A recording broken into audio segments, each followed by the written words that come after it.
Colin McGinn has taught philosophy at several universities, including the University College London, Rutgers University, and Oxford University. He is the author of over 24 books, including The Character of Mind, Consciousness and Its Objects, and Shakespeare's Philosophy.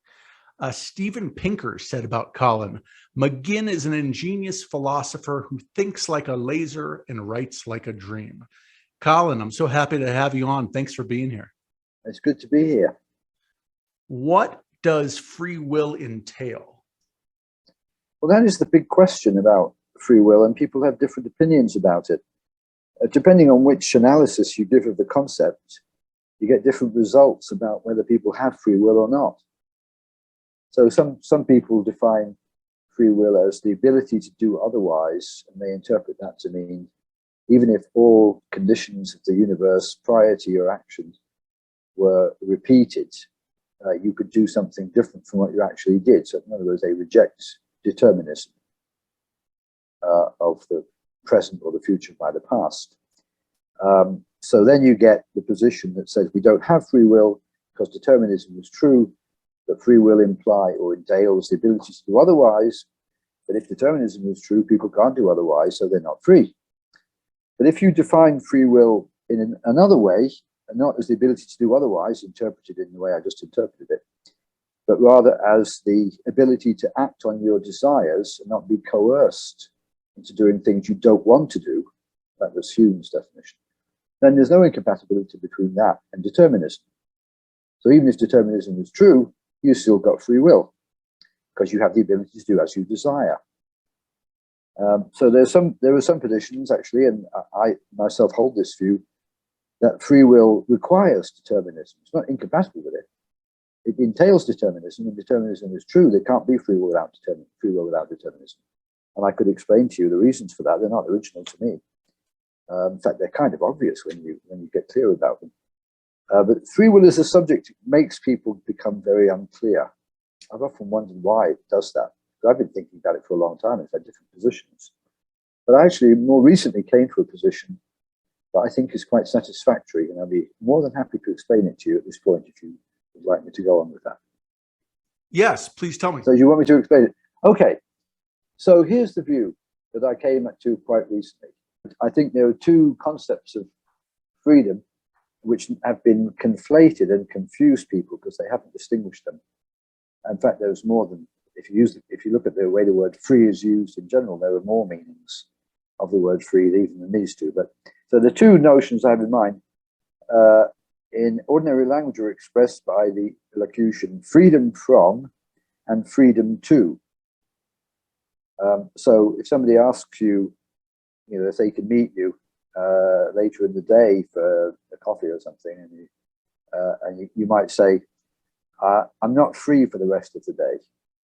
And you mean by that, I'm not free from obligations. I've got other things I have to do. But that's the idea of free from.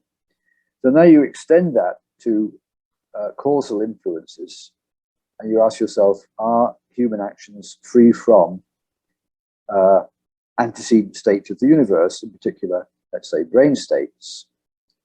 And the answer to that is no, they are not free from those states. It doesn't imply that they're not free in some further sense. It just says they're not free from their own brain states. Now that I think is true. It would be crazy if people were not free from their own A, brain states, and B, psychological states. If that were true, then that means they're disconnected from your brain states or your own psychological states, including your desires and beliefs and so forth. And then your decisions would be essentially random, and that wouldn't be freedom anyway. This is why it goes to the question, you see, of whether free will actually entails determinism, not being free from your own psychology, your own desires, your own beliefs, your own values, everything. So I think the answer to the question of whether, if you just put the question as the human beings have free will, that's a philosopher's way to put it. And it's confusing now two different things. So if you just clarify that and say, are human decisions and human actions free from everything, every prior state of your own mind and your own brain? The answer is no. You're not free in that sense. Okay, fine. But that doesn't imply you're not free in another sense. You might be free in another sense. This is where the compatibilism comes in, and the Humean definition, because you're still free to do various things. See? Now, what does that mean when you say that? Well, the typical context of that is somebody's trying to coerce you into doing what you don't want to do. So you're not free to do what you want to do because they're coercing you to do something else. So if that's happening, you're not free in that sense of the word free. You're not free to do what you want. But you can be free to do what you want, though you are, of course, not free from what you want. The things that you want do determine, we use that word, it's a philosopher's word again, determine what it is that you do, what you decide to do. But that doesn't mean you're not free in the other sense, freedom to do it. Oh, okay, so that's why free will isn't just compatible with determinism. Free will actually requires determinism. So the correct notion of free will, which is freedom to act on your desires without coercion, that's the real notion of freedom we have in ordinary language. But if you look in the dictionary, you can see that is the definition she's used in the dictionary, for not being coerced. But philosophers have got this idea, you see, that somehow or other, your brain or your desires are like coercive agents forcing you to act against your desires. But that's a confusion, of course, that's not right. So this to be free, to be not coerced means to act according to your desires. The idea that your desires can coerce you is just a category mistake. So this is one of the things that confused me most about Nietzsche, and I don't want to get into that. Just a quick note is his whole project is about the reevaluation of values and creating new values. He doesn't want to be coerced. He wants to come up with new values. And I always thought, how do you create a value? Like you have a desire that came to you in the form of a value. You never decided on that value, that I value knowledge or I value beauty. You never one day woke up and said, I'm going to decide to value that. That's something that you were equipped with. Yeah.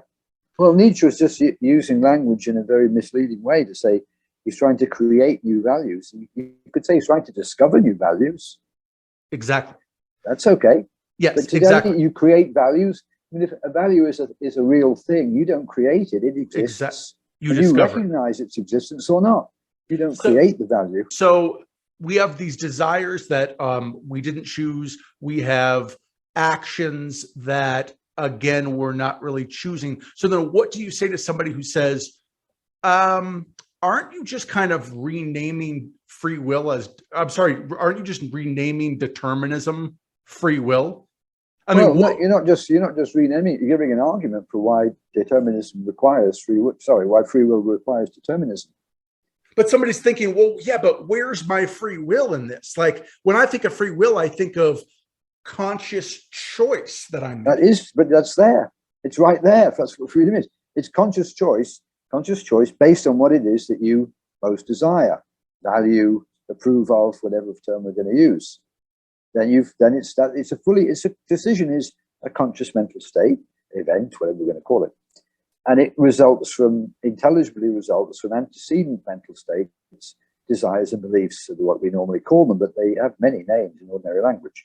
There's just a whole lot of stuff going on in my mind psychologically, which feeds into my decision process.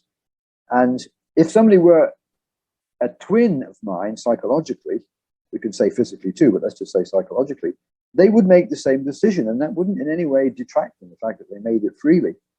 Because to make a decision freely simply means to do it in accordance with what you yourself decide or wish or approve of, as opposed to what somebody else may want you to do and is forcing you to do, or what an element in your own psyche might be forcing you to do, as if it's an extraneous agent coercing you.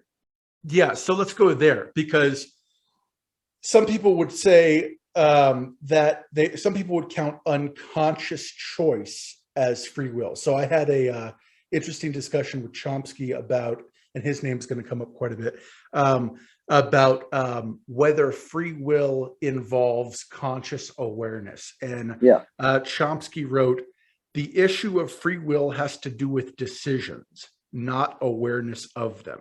It should be borne in mind that consciousness is a modern focus of attention. It's barely mentioned until the 17th century. I then said so you said the issue of free will has to do with decisions, not awareness of them. So it sounds like you're saying as long as you, even if the you is your unconscious, are the one making the decision, then you still have free will.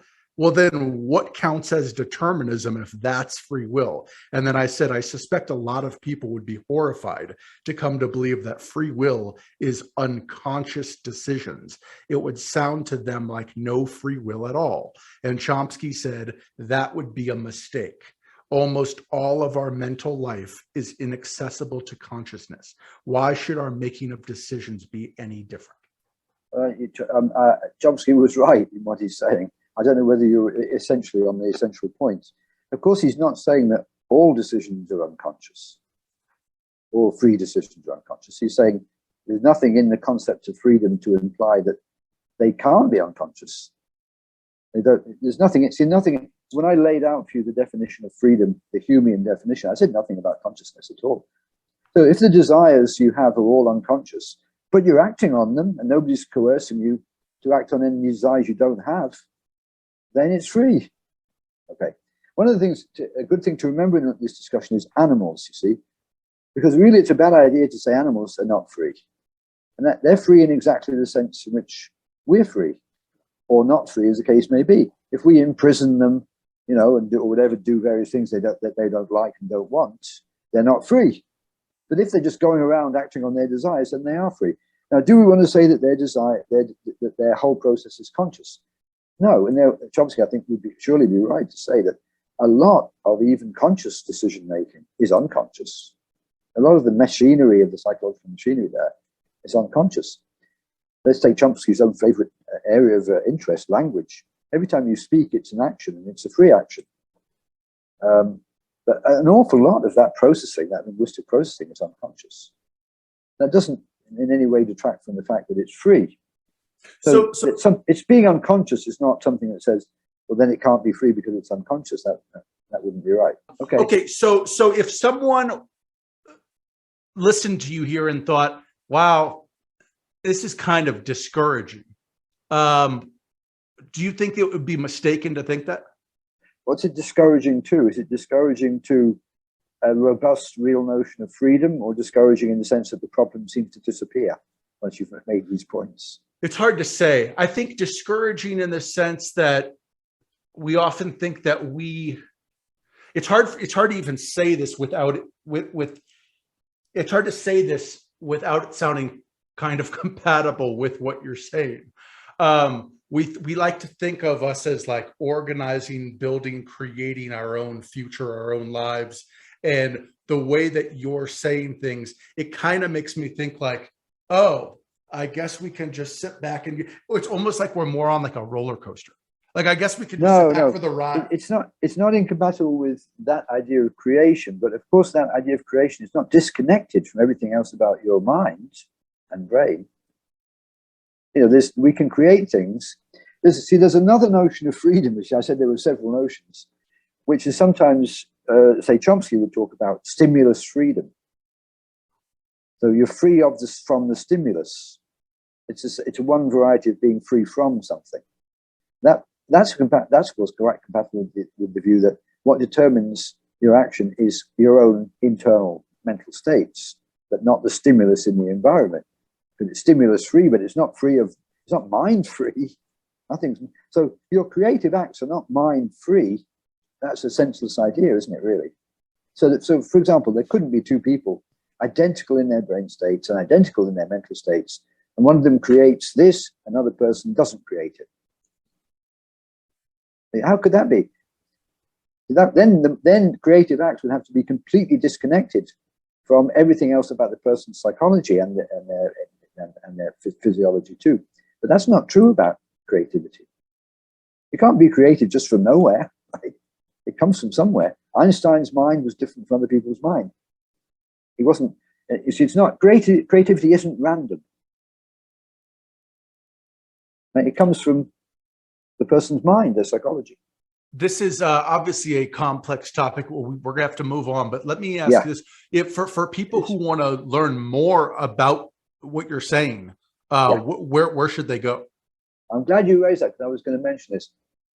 My blog, which is called colinmcginn.net, which is a website, but there's my blog on it, has the specific paper which explains this freedom from and freedom to business. So that paper is there. But there are several papers in there about freedom. I'm only scratching the surface, and there are many other aspects of it. It's a complicated problem with many facets. You're quite right. So if the reader wanted to go to my blog and search with the word free or freedom, they would get about half a dozen papers on it, and that one in particular. Okay. I think it's called Two Notions of Freedom or something like that. Okay, last one on this topic. You had mentioned earlier morality. So it makes me think, okay, so from everything you've said, is this consistent with the idea that someone is blameworthy for their actions? Probably not. Because there are independent arguments for why people are not blameworthy, and they don't directly bear on the question of freedom. So I think there are pretty good arguments, very good arguments actually, for why a person's desires, beliefs, everything about their psychology is outside of their control. So Ted Bundy could not have done different? He couldn't have acted differently. Yeah, that's right. Given all of his psychological states, right? So there couldn't be somebody who was a twin of Ted Bundy in all psychological respects who didn't act like Ted Bundy. We would still want to keep prisons, even if they're not blameworthy, maybe because it would protect those people from society. Even if there may be a lot of good reasons to incarcerate people, independent of whether they're blameworthy. I mean, it's pretty obvious, I think, to anybody really, that a lot of people who are in prison, they nearly always have a very bad background, bad childhood, and, they've got criminal tendencies because they come from that kind of background. If we had the same kind of background, we might be in prison too. It's clearly the case that the person's past, it affects their personality and affects their impulse control and all the rest of it. So now, so does that mean we shouldn't blame it at people? Or maybe we shouldn't, or maybe it's pragmatically justifiable. But we can justify keeping them in prison if it's protecting other people from the terrible things they might do. Going back to Chomsky, he distinguishes between problems and mysteries. A problem is something that can, at least in principle, be solved, whereas a mystery is beyond our capacity. I think an example he gives of a mystery is a rat running a maze where the rat has to turn right on every prime number turn. And he says, well, obviously that's beyond the capacity of a rat, and humans are no different in the sense that we are biological organisms, and there are questions that we are also incapable of answering. So talk about this distinction and your position on it. Didn't you get into it a little bit with Daniel Dennett over this? Well, yes, you explained Chomsky's position correctly. He actually distinguishes three kinds of questions: issues, problems, and mysteries. Issues are things like, is Welsh nationalism a good idea? Like political issues. Then problems are scientific questions, but ones where we have the method to solve them, or at least we have an idea of what method would solve them, even if we can't carry out for ourselves that method. And then mysteries are, again, scientific problems. They're not political problems or ethical problems. They're factual, scientific type problems, but they're ones where our innate and cognitive architecture is not designed in such a way that we can find a solution to those problems. It seems like a very common sense point to make, and it puzzles me that so many smart people I've talked to don't agree with it. So before you get to your list, but they never managed to say why. Yeah. So I want to get to your list. So when I tell people that there are certain problems that are beyond human capacities, they will almost inevitably say something like, well, you can't say that because you don't know what we're going to know a million years from now. I mean, there's going to be so many advancements that maybe we'll be able to figure it out. And I have such a hard time explaining to them that the problem isn't time. That the problem isn't, well, if 1,000,000 years goes by, so what? It's the nature of the question that you're asking. That's the problem. Yeah.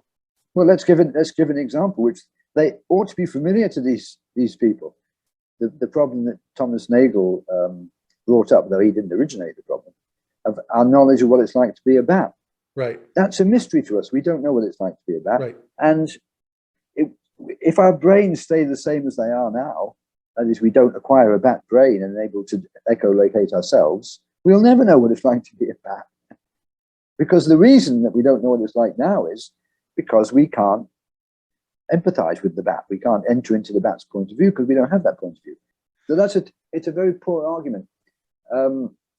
So the question has to be, you have to look at the particular kinds of problems that you're trying to, determine the status of. Now, it's perfectly reasonable to say, and Chomsky wouldn't disagree with this, I wouldn't disagree with this, that of course the human brain is not a static thing in terms of evolution and biology. It might, the human brain could change as it has changed over, in evolutionary time, a lot over a very short time. It could keep changing.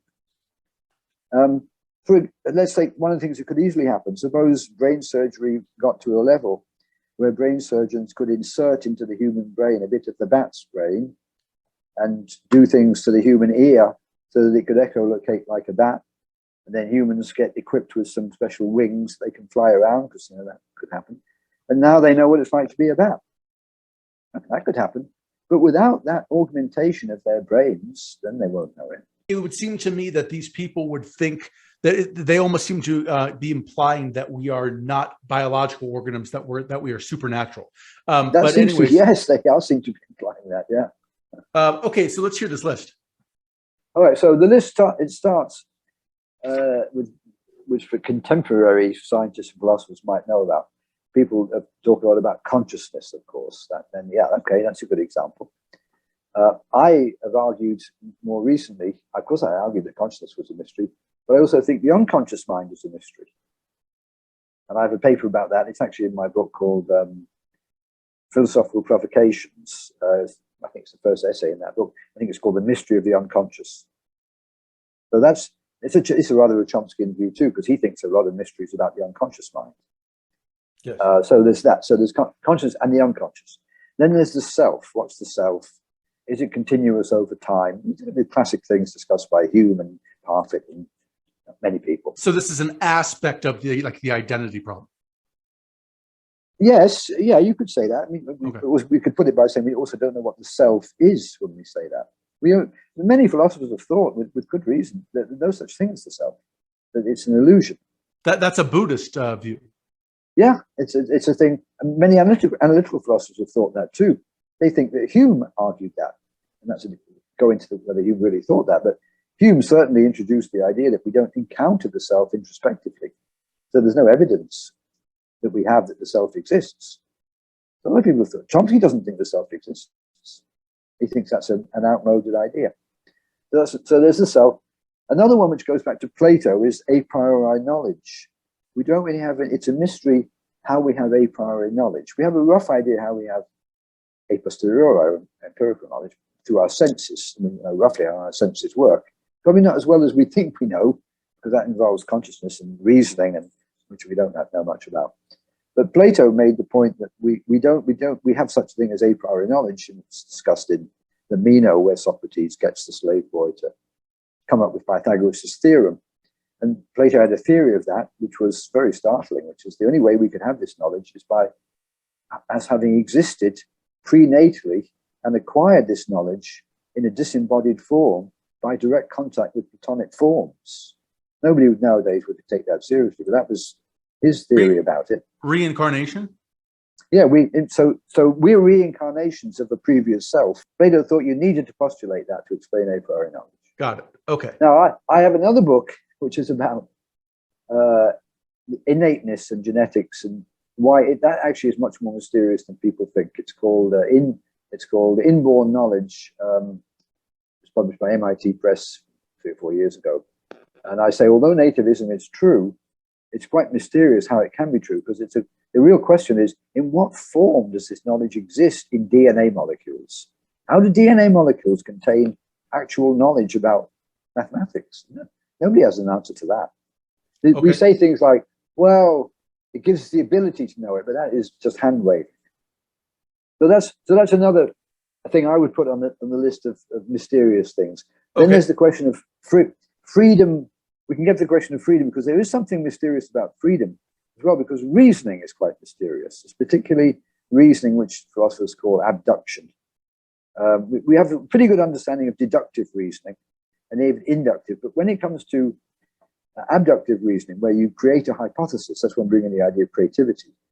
Creativity is quite mysterious. Psychologists don't know about creativity. There was a book when I was an undergraduate in psychology called The Act of Creation by Arthur Koestler, which was trying to give a theory of human creativity. He introduces an idea of bisociation. It was a valiant attempt, but very unsatisfactory as a piece of science. So people don't really understand creativity either. No psychologists would claim to understand creativity.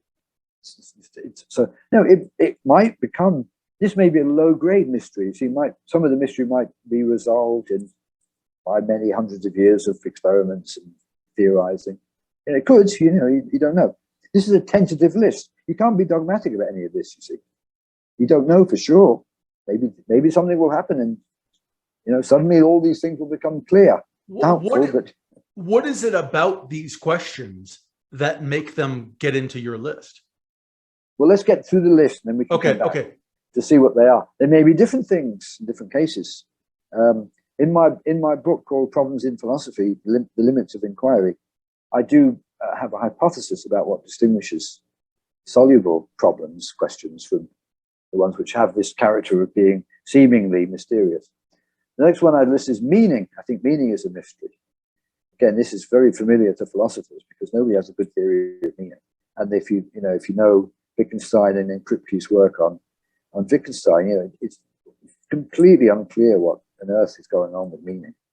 It seems almost impossible when you, my blog, I have several things on my blog about why meaning is deeply mysterious and for reasons different from the ones that Kripke talks about.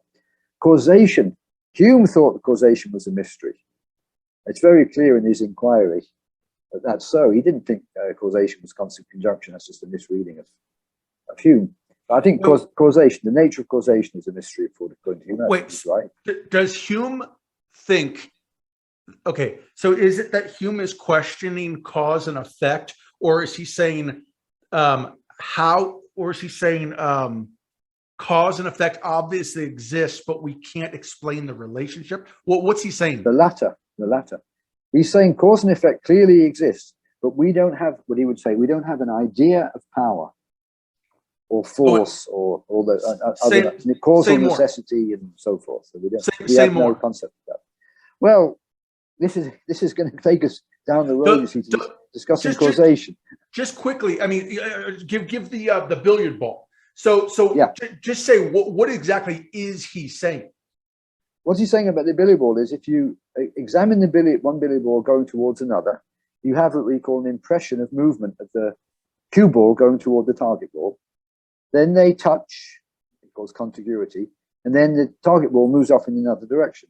Hume's point is you never have any idea or impression of the necessary connection between the cue ball and the target ball. Even though there is a necessary connection, according to Hume, but we don't have any concept of it. We have no notion of it. Got it. Okay. The phrase he uses is, we don't have an adequate idea of it. Got it. We have a word, you see, we have a word, causal necessity, or causation, but we don't have what he calls an adequate idea. So that's another one, causation. The ones I'm listing so far, ones which are fairly familiar from the philosophical tradition. We're going to get some ones which are not so familiar from the philosophical tradition. But what I'll mention next is color. I've thought a lot about color. The first book I wrote was about color. It's called The Subjective View. And I've had many different ideas about it. And again, on my blog, I've got several papers giving my more recent views, which I've developed really quite considerably since the early days. There's plenty of material there about color. But I think it's color is very mysterious. I'll just give you a quick taste of that, the kind of point that I'm raising there. If you ask where color comes from, does it come from the objective world or does it come from the mind? There are problems about both of those theories. Most people will accept it doesn't come from the objective world, it's contributed by the mind. So Hume has said the mind spreads color on the world, but how does it spread the color on the world? That would be okay if the mind were colored, and then the mind could then spread itself on the world, but the mind isn't colored.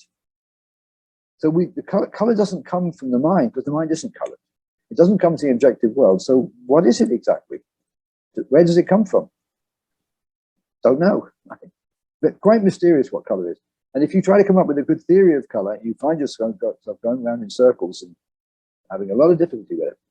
Now, the next two are fairly familiar points from physics, and really going back a very long way. Space and time. Space is a mystery. Is it finite? Is it infinite? Was it really created at the same time as the Big Bang? Does it have an edge? Is it really curved the way Einstein said, whatever that may mean, saying the space is curved? Time, people have always said that nobody knows what time is. It's very mysterious. Even the most basic things about time. Did time begin when the material world started? Did it predate that? Is it independent of change, or is time require change? Is it absolute? Is it relative? Nobody really has an answer to these questions. Is matter something whose nature we know? Again, the familiar tradition in physics, 20th century physics, Eddington, Russell, many people, that we don't know the nature of matter. Matter is a mystery. The ultimate constitution of stuff, material stuff, we don't know that. We know about atoms, we know about electrons, protons, all of that. But if you ask yourself, well, what are they exactly? What are they made of, if anything? That's why you've got theories, like neutral monism, that says that really what we call matter consists of mind. That there's nothing else. But I'm not going to repeat all the Russell's argument and Eddington's arguments. Again, I have a book about this called The Basic Structures of Reality, where I go into these kinds of questions. Now, motion is enough. Yes. You have free will. Do you have free will on that list? I did. I mentioned freedom, but I talked then about when you get to the idea of free reasoning. You see, when you're reasoning about things, we don't know what the decision-making process involves. That is quite a mystery, what that is. But I'm not going to say that I don't. When I say that freedom is a mystery, I don't mean it in a way this is incompatible with what I said before about freedom. I don't think there's a problem of free will that people have thought, but I think there's a mystery about what free action is psychologically, trying to understand it. But like whether we are compatibilism is true or determinism is true, some version of that, you do think that that's solvable? Yeah, because I think determinism is true, and it is incompatible with freedom from. And I think that freedom too is being able to act according to your desires. We do act according to our desires much of the time, so we are free in that sense. And that's the answer. It's a philosophical answer. But that doesn't mean we know what's going on psychologically, scientifically, when a person's reasoning about something. Because that's a very difficult process to understand. How do we bring into bear all of our desires, or many of our desires, and then evaluate them, and somehow or other we pick one out as the one we're going to act on? It's all very, what's called decision theory, is a very inadequate field. It's more or less a mathematical field, but it's not really something which gives you any account of human decision making. It's connected to the idea of creativity. You see. Again, we don't have a very good idea about creativity either. It's quite mysterious. So it's based on, now motion is one that Chomsky likes to talk about. And I think this is one which is very difficult for contemporary people to bear in mind, because they think that we have a good theory of motion. And popular science books encourage people to think that we understand motion. As Chomsky often points out, back in the 17th century, the problem of motion was like the problem of consciousness for us. People then did not understand motion, and they didn't think that they did understand it. It was a great mystery to them. The mystery of motion, where does it come from? So we brought in God. And occasionalism is the idea, well, only God can make things move. So what is it that causes motion? So how does motion relate to objects that move? it's pretty easy to see it doesn't relate to all of their material properties, because you could have shape, color, and mass and all the rest of it and not move. So what makes things move? Now, what people think now, oh, didn't Newton solve that problem because of gravity?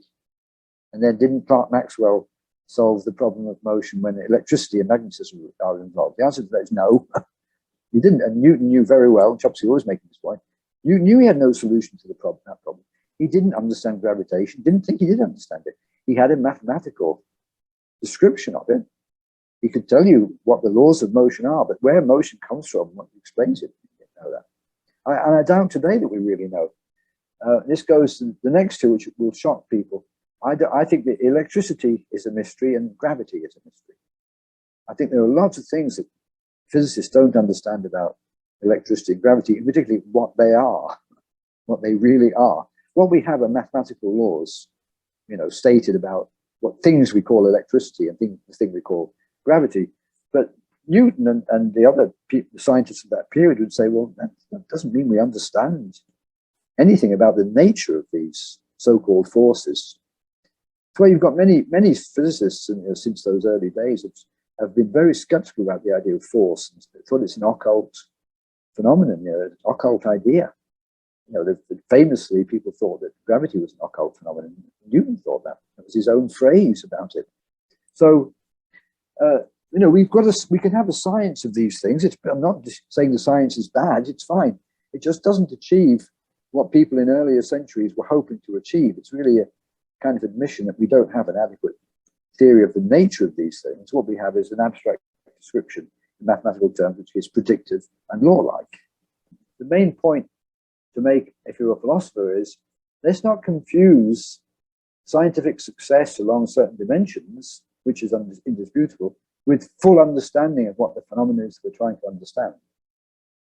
You can't infer one from the other. So in the case of gravity, you can't infer from the fact that Newton had the correct law that now we understand everything about motion.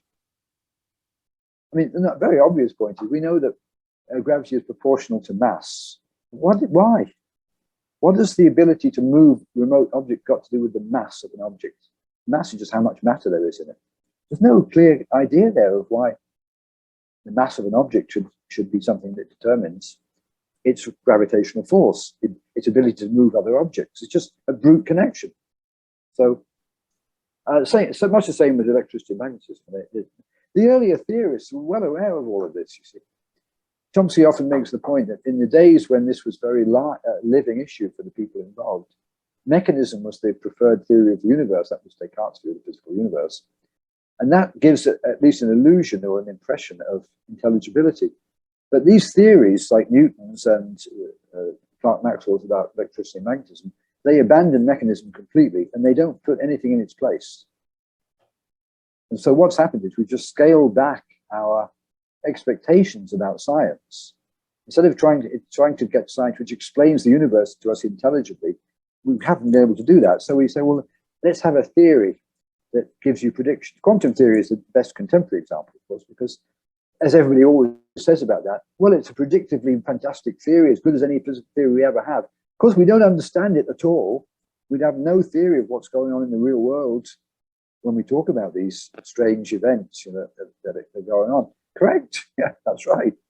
But the same is true of lots of physics. It's not knocking physics when I say this. It's just, that's just the way the world is, it's not, they're not at fault for that. It's just the world is sometimes harder to understand than you might suppose. Are there any problems in morality that you consider mysteries? Yeah, we definitely should talk about morality. And just to remind people, by mystery we mean something that's beyond human capacity. Yeah, it's doubtful that anything in morality is beyond human capacity. Colin, I don't know any good examples. Judith Jarvis Thompson wrote a very, you could argue, compelling argument about how abortion is permissible, and it has not done hardly much at all to change people's minds. I mean, now unless you think Do you think it's just a matter of like religious dogmatism that is the reason that people would disagree with her? That's got nothing. That's got nothing to do with mysteries and morality. That's just whether people agree with certain moral positions or not. It's not. So you asked me whether I thought there were any moral questions which were genuine mysteries. But you don't think, I don't think so. But you don't think that if there are issues where you don't even come close to getting a consensus, that doesn't tell you that it might be a mystery? No, because there are so many other explanations of why there might be a lack of consensus. Well, you mentioned one of them just now. Religion could be one.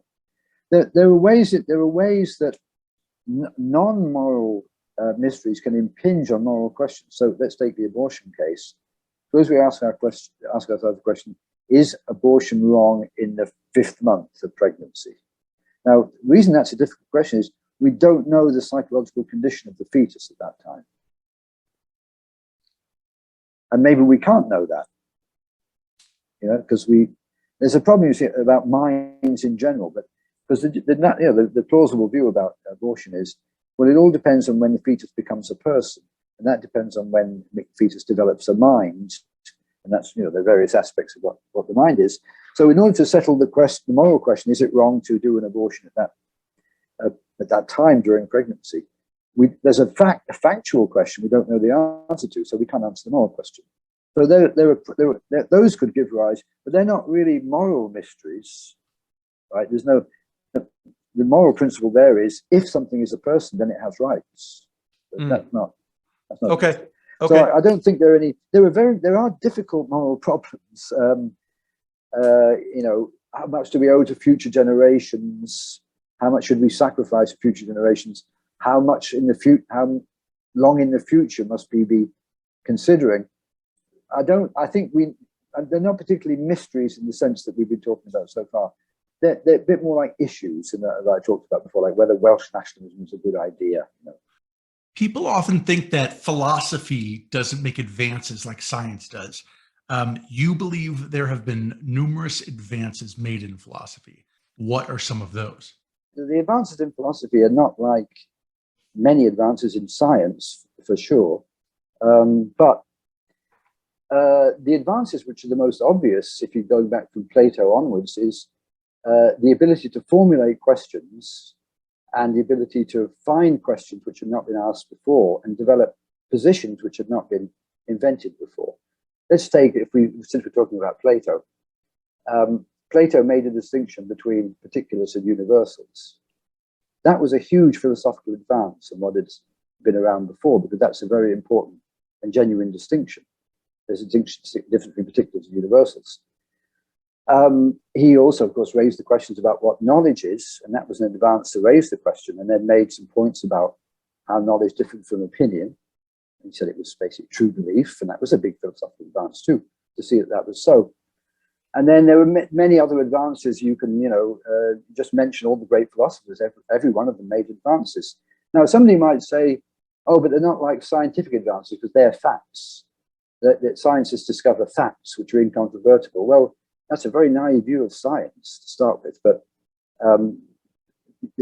philosophy isn't like that. It doesn't it's not an experimental science where you do an experiment and find out the answer to something. So yeah, true, it doesn't make those kind of advances, but it makes advances. They're just of a different kind than the kind that scientists make, in the way that people who are very naive about science think that science proceeds. Of course, most science proceeds by developing new theories which remain debatable and open to interpretation long after they've been invented. So in that case, philosophy is actually not even that different from science in some respects. There are theories which have been around a long time and people keep debating them. So the distinction is not as sharp as people sometimes think. How does science rely on philosophical assumptions? Like, for example, what counts as evidence is a philosophical question, not a scientific one. Now, does science have philosophical assumptions? Yes, in the sense that there are always a priori assumptions in everything. You have to have an idea. You're going to use ideas for truth, verification, theory, evidence, and those are all philosophically interesting questions that a scientist would really have to have at least some kind of implicit position on. in order to proceed. I'll give you an example. In the history of psychology, there was a period called introspectionism, where the evidence used was introspective evidence. So that was regarded as adequate evidence scientifically by the introspectionists. Then when the behaviorists came along, they said, that's not real evidence, because real evidence must be intersubjectively available. So then they said, so introspectionism isn't science because it doesn't use real evidence. So we need to have, the only real evidence is behavior, because that's intersubjectively accessible. So that changed the way psychology was understood as a science, because it then moved from being one kind of science to another kind of science because of a philosophical position about the nature of evidence. I think the behaviorists were wrong about that. I don't think that evidence is limited to intersubjective evidence. So there is such a thing as introspective evidence. Right. And so now, do you consider science as part of philosophy? Now, my own view about this is that not so much whether science is part of philosophy. It's not. Science isn't really part of philosophy. But I think myself that philosophy is a science. It's just not an empirical science. So I think the distinction that we have in the modern world between science and philosophy is a misplaced distinction. And really, philosophy should be reckoned to be a science too. Friends of mine will try to convince me to take LSD or mushrooms because you get these supposed life-changing insights and you'll never look at the world the same way again. I've had many friends try to get me to do this. And I'm always very skeptical because I think, how do you know that these insights are meaningful or true? You're on a drug. Like you're under the influence of a drug. And these people sound no different to me than somebody trying to sell me their religion. It seems completely wacky to me, that idea. I mean, the idea that you'd somehow get insight into, I mean, they usually mean mystical insight. They don't mean you're going to get scientific insight. Into, No. Yeah. They usually mean mystical insight. Yes. Well, I mean, that's not quite so bonkers as the other idea. I mean, it's probably not empirically very plausible, but I mean, in principle, a drug could fiddle around with the chemicals in your brain and get you to have positions about things or emotional responses to things which you wouldn't normally have. Sure. And those emotional responses might make you feel differently after the acid trip or whatever it was. And this was said, of course, by many people during the 1960s. People felt, the Beatles said this quite themselves. It gave them a kind of, the word insight is a good word to use, but it changed their emotional relationship to reality in some way, made them more accepting of things. That could be. Yeah, I don't think that's what exactly I was disputing. It had more to do with the fact that these people, they often claim that it's like, you're not seeing the way things really are. Like, once you get on this drug, you'll realize it's that type of language. Like you'll realize, and it's like you can't take that seriously. I mean, it's just them saying it. You say, well, that's all very interesting. I need to give me some evidence for that, please. Exactly. Give me some reasons for why what you now believe and what you think I believe, that your beliefs are more true than mine. And you can't be, well, I had an experience under LSD and I feel convinced. I said, well, maybe you did, but I had an experience under LSD. I didn't feel anything like that, so I can't really agree with you. You can't say much to somebody who says that. It's a pointless remark, isn't it? Right, exactly. I can't end this interview without touching at least on consciousness. What is the problem of consciousness? And is it a philosophical problem or scientific one? I believe one of the theories about consciousness is physicalism, which is the idea that physics or chemistry would be where to look for the answer to consciousness. Yeah. Yes, this is a very big question, of course. There are many theories of the mind, because I now would include the unconscious mind as well as the conscious mind. But if we're talking about consciousness, there are standard theories: dualism, materialism, eliminativism, behaviorism, panpsychism, different theories of it. That's the problem. It's what's called the problem of consciousness is just the mind-body problem. there's a complete fallacy out there that somehow this problem was originated fairly recently, but it's been around for a very long time. You know, it's certainly since Descartes. It was quite clear about really what the problem was.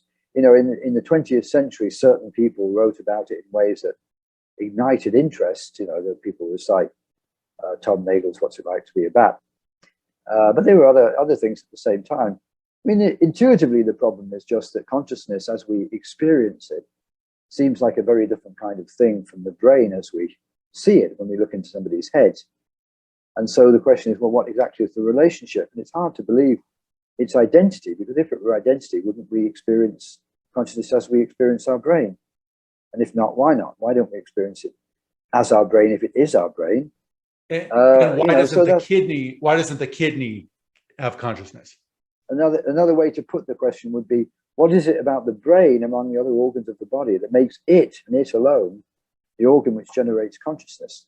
You can't say it's got biological cells in it, because all the organs of the body have biological cells in it. You can't say it's electricity, because all the organs have electricity in it. So there's nothing about the brain which seems to single it out as uniquely the seat of consciousness. I guess people would say the connections, maybe. I don't know. Well, people often said it's the complexity. It's incredibly complex. Yeah, that's a very unconvincing answer too, isn't it? I mean, why should complexity of? Why should it seems almost like a non-answer, because it's like, okay, but how? Yeah, how? Why does complexity do it? If you take a complex of things which couldn't generate consciousness, how does having lots of them generate consciousness? It doesn't give you any kind of answer. It seems like we're missing something about the brain. That seems to be the first conclusion you might come to. There's something we don't know about the brain, which enables it to do that. And certain people have developed this line. You know, Roger Penrose, the microtubules idea, or quantum phenomena. You know, they thought that. But there may be, of course, something completely not inside our own scientific worldview at the moment, which is a property of the brain, and that's what's crucial. If you're a panpsychist, you think, you know, every atom has got consciousness in it in a primitive form, and you know, these are all these different theories. So that's what the problem of consciousness is. It's just you can see what the problem is to begin with, and you can see why people have got these various theories. Each have their attractions, but each have their problems. And in fact, really, none of them is a theory which anybody can really accept. So then, I can't remember. I think you listed consciousness as unsolvable, as a mystery. Yeah. Yeah. So then, what's? I mean, I'll just say it crudely. Then, what's the point of studying it? There can be a point in trying to understand something, even if you think it can't be understood, because you might be wrong that you can't understand it. You might want to, let's keep trying a little bit, just in case there's something we're missing. You know, it's always not an irrational thing to do that. You don't want to put huge resources into it, because you're likely to be wasting your resources. But I myself, on the problem, when I first came up with my Mysterian type of position, I decided it wasn't much point in thinking further about it, and I would think about other things, which I did. But then periodically, every 5 years or so, I would come back to it and say, let me try to rethink this, in case there's something I missed, or I have some further angle that I can develop. And some things did come to me as new angles on the problem. I didn't reverse my position on them, the difficulty of solving the problem. But you know, you think about it, so it's not irrational to do that. But you might say the same you see about many philosophical problems. So then you have to say, Russell, in his book, The Problems of Philosophy, in the final chapter, talks about the value of philosophy. And he's basically saying in there that many philosophical questions, he can't answer them. But he says, and we don't make the same kind of progress that scientists sometimes make when they answer a scientific question. But it can be very intellectually expanding to get a sense of what the problems are in the world and what the possible solutions are to them. Because otherwise, you just have a very closed-minded and simple-minded view of the world. So there can be that too. It expands the imagination. You know, the rest of it. Those are all perfectly reasonable things to say. But your question really is about what exactly is the point of philosophy, given that the problems are going to be solved by the methods that we have in a reasonable amount of time. Okay, you know, if we think that's the only way things have value, we might wonder about it, but there's other way things can have value. Yeah, last question. I wanted to ask you, I had a conversation recently about philosophy with, like I said, I like to talk to people about philosophy who are non-philosophers. He said something interesting to me. This guy said to me, he was religious, 60, but reasonably intelligent guy. And we were, I said to him that I'm not a believer, and his basic argument was that I was. He said, well, you believe in something. And, he was trying to give the position that, like, we're all believers. His faith wasn't like some strange thing. But anyway. Yes, it's very amusing when people say that. You believe in something. It's, well, of course I believe in something. The question is, what thing do I believe in? So he was with the thing that you believe in. Yes. So he was trying to, make that point. You know what I'm saying? That, like, oh, I'm no different than you. You think that I'm irrational for believing in God, but you're doing the same thing. So he thinks that philosophy, which he called my religion, it's just basically people's opinions. It's not necessarily truth, as if to say it's kind of a waste of time, or, like I said, it's my religion. Is there philosophical knowledge, or when we study philosophy, as he believes, are we just kind of studying various people's opinions? No, I don't think we're, in the sense in which this person meant it, it's not opinions. The main reason being that the positions that people advance and believe are not based on their preferences or their wishes or their ideology. They're based on actual arguments. And there often are very good arguments for positions, and there are often good arguments against those positions. So that's a very common situation in philosophy. Good arguments for something, good arguments against it. So it's not that you're dealing with some in an irrational sphere where all there are ungrounded, irrational, illogical opinions about things. It's nothing like that at all. Of course, some things in philosophy are actually just pieces of straightforward knowledge, things, but they're not major philosophical problems. For example, the use-mention confusion, or the type-token distinction, or the difference between deduction and induction. Or you'd even say the is-ought distinction. But there are many distinctions in philosophy that have been brought up, which are just kind of indisputable. Nobody disputes them. They're as solid as anything that scientists have ever produced. So they're not opinions at all. So there are plenty of things like that. Probably more things than people realize, in fact, because we just get so used to them. Well, thanks, Colin. Do you have anything you wanted to plug? I would say that people should have a look at my blog, because I've got it on there, something on the order of 500 short papers, which are very accessible. They're not easy, they're not introductory, but they're short, and I just get straight to the point. And I cover really everything I've ever wanted to talk about, or anything I wanted to say is on that blog. For free. You don't have to buy a book or anything. It's there. ColinMcGinn.com, right? ColinMcGinn.net. .net. Yep, it's all on there. It's easy to read. It's not a big commitment of no money, no time. It's just short papers on any subject you might be interested in. So that's the only thing I would plug. Okay, thanks, Colin. All right, my pleasure.